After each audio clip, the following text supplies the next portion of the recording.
Welcome to Chillin' 101. We hope this video helps. In this video, I will show you how to make a delicious Jamun Mojito. This refreshing drink is perfect for any occasion and surprisingly easy to prepare.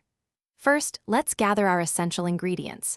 You'll need about 1 cup of fresh jamun, a handful of vibrant mint leaves, and 1 juicy lime. Don't forget your sugar, a pinch of black salt, and some sparkling soda water. Make sure you have a muddler, a tall glass, and a spoon ready to go. Now, let's infuse some incredible flavor into our mojito. Begin by thoroughly washing and carefully desetting approximately 1 cup of ripe jamun. Place these beautiful jamun pieces into your tall glass, along with about 10 to 12 fresh mint leaves. Using your muddler, gently press and twist to release their aromatic oils and juices. Then, add 2 level tablespoons of granulated sugar and a small pinch of black salt to enhance the unique taste. This step is crucial for a truly vibrant drink.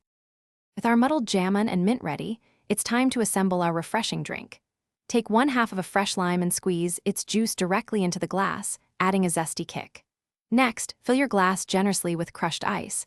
This will keep your mojito perfectly chilled and dilute it just right. Finally, slowly top the entire mixture with approximately 150 milliliters of crisp, chilled soda water. Watch those bubbles dance as the flavors combine beautifully. Almost there. Give your Jamun Mojito a gentle stir with a spoon to ensure all the wonderful flavors are perfectly combined throughout the drink. For that final touch of elegance and aroma, garnish your glass with a thin lime wedge and a vibrant sprig of fresh mint. The visual appeal is just as important as the taste. Serve your homemade Jamun Mojito immediately to enjoy its maximum freshness and invigorating coolness. Cheers to your delicious creation. Thanks for watching. Consider subscribing if we helped you.